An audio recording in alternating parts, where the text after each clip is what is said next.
Morning, everybody. Hello. We are at sales today at $969,168. We have 12 days or 55% left of the month. Okay, so we're still on pace to do. Well, I shouldn't say that because I looked at the backlog, so I don't know what our pace is. So just you can average it out to 20 days, but it's not going to be right. So, all right. Issues last night we got to work on, obviously 164, 37, those are the hottest things we got going. Also in the tour we need SYS 57, find out where we're on that. So, and Geo 11, don't forget Monday, that material should be here, PVT 22, so we got to get that started right away. Okay? That's all I got. All right, issues on the big side. Obviously we got to get INS 13 running. You know, we're behind on those, so we got to just make sure we stay on top of that today, okay? Yeah. Pat, for the tool room guys, I really got to have ITW out. Is he here? Oh no, he's probably still at the welder. But for the tool room guys, somebody's got to get ITWFS 12 up on the bench. We need to take a look at it.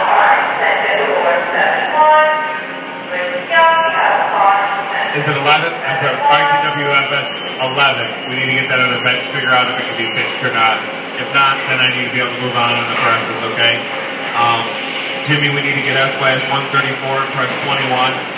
And we need to just break it, get it in there, get it up and running. And then we need to get PSI 4 and press 20. We need to break in on that as well, get it up and running, all right? Those are the hot stuff that I have.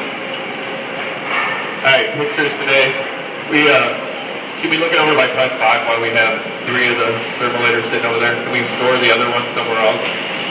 Get that moved. I put the picture up here because last time we ran this we had a reject for pulling, and we've been sorting for pulling of the TPE off, and also there's a hole that we're supposed to be checking. I think it's like a 69 thousandths hole. So we want to make sure we pay close attention to it because we had a reject and we have to go through them all. And we're finally running it again, so let's make sure we're all good. I don't know, does anyone know why at 12 we have a shovel inside the parts? I'm assuming we're grinding them, but I don't know. Can we find out why that tilts over there by 12? Between 12 and 13. I'm sure that doesn't belong there, so just in the middle of the aisle, the stretch wrapper. 12's down right now, can we get it, I'm sorry?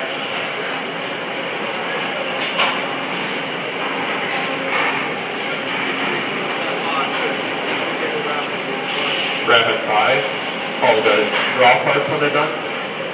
The enclosures, or the excels, the wrapping the scans over there. Okay. But maybe we can find a place to set it when we're doing that over there. You know, maybe on top of the transformer and label it, so at least it's not sitting on the floor. All right. And also, can we get in 12 and get that cleaned up before we start that back up? The grinder and all the material over the floor. Okay. Tom will talk about those tomorrow. Also, all right, we talked about the scales, and I've walked around, and there's a handful of scales again that, like this one has a red cord. The cord's marked, but now the scale's not marked. So how do we know we plugged the right one in? Okay? Please, make sure the scale's marked, and then make sure you're using a cable, the power cord that's appropriate for that scale. Okay? We ordered a bunch of more, we'll get them all marked up, but we can't just hope that it's the right one and just plug it in. Alright, that's all I got for pictures. Suggestion.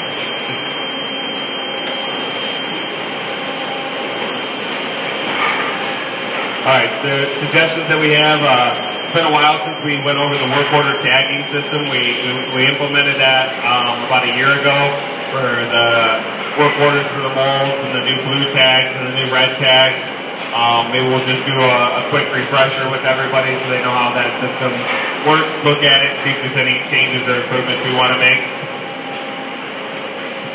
The garbage cans need to have numbers and locations put back on them and where the spots on the floor. I know that some of them were worn off and some of them we replaced, so we'll look at getting somebody to go back through and label all those. The 2-second improvement, put the locations on the mold so that you know exactly where they go back to, instead of having to go look up where they go back to. So we'll take a look at that. I know it's been talked about at one point in time, but I know Taylor had a really good idea that I want to look at a little bit more to make that easier, but we'll take a look at it. And then this is just a general suggestion. If you carry blank suggestion sheets with you when you're walking through the factory and you have the idea, you can just write it down right then and then go put it in the box when you have a chance, so you won't forget. I know how we all are. And same thing with me. When I'm busy during the day and I'm like, oh man, that'd be really cool if we could do this, and then I go do 15 other things and I completely forget, that'd be really good if we did that. So if you at least have the sheets with you, in your back pocket, you go, oh, okay, pull it out, write it down, and now you have that suggestion written down and you don't have to remember. So just a good idea, okay? All right, we've got next Wednesday. Don't forget the mayor's going to be here. Also, I went through. We said we had customers coming yesterday, so I went through and looked at all the presses and looked at the top of the presses. We talked about when customers are coming, we have a list on who's responsible for what presses. The tops need to be clean, the dryers need to be clean, and none of that got done. Okay.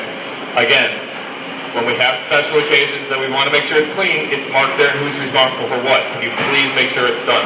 Okay. We'll talk to all three shifts about that.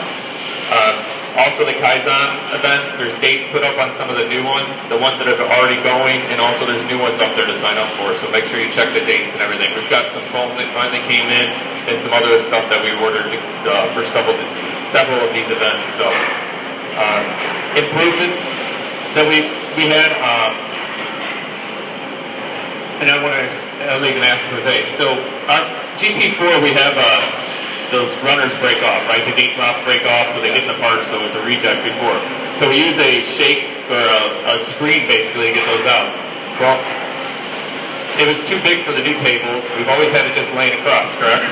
And so obviously Jose took it a thumbs up and go through and say, why not make it so it fits inside our new tables? I guarantee you that last year and the year before it would have just been left the way it was and we wouldn't have fixed it. So I appreciate the taking initiative to get that done. Thank you. All right. That's right. All right. So yeah, I appreciate that. That makes it look a lot neater. Now we just need to put a location and where we're going to hang it, right? All right.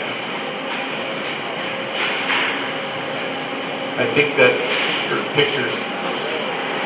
All right. Yep, that's what we have for today for those. Okay. All right. We talked about the bathrooms. We ended there talking about Paul's bathrooms at FastCap. Let me make sure I'm here. All right, so when we first began the transformation of our bathrooms, one thing we noticed was that we had several different kinds of cleaners and methodologies to get the bathroom clean. It was not standardized. It was not a standardized process. Some people like Windex, some people like Fluoro9. We had a whole variety of different kinds of cleaners and processes to clean the bathroom, which is absolutely the wrong thing to do. Remember the 3 S's we learned from Hoax. Sweep, sort, and standardize. Keeping track of everybody's favorite cleaner is craziness and adds too much complexity to a task that should be straightforward. Now everything is standardized. On the door of every bathroom is a plastic laminated card that has pictures of 6 steps necessary to clean the bathroom and a picture of the person who is responsible for cleaning that day. At FastCap, we don't have janitors. We all clean the bathrooms, including me. The bathrooms stay perfect all day long because its consequential component of lean is respect for people. Leaving the bathroom cleaner than you found it is a very basic sign of respect and courtesy for others. The toilet seat is down, there's no pee on the toilet, no water spots on the mirror, the sink is clean. This is the way every one of our bathrooms are left all day long. I promise you I am not exaggerating. You can walk in any one of our bathrooms at any time of the day and they will look identical to what they look like in the morning when we first cleaned. The reason is because there are 3 principles in play. All right, we're going to read the rest of that tomorrow. So it's just respect for others. Obviously, lean's respect. It's just like anything else. So we want to keep it standardized and keep it respect. We're only going to play, it's a 7-minute video, so we're going to play half today and half tomorrow, so everyone doesn't get fancy standing.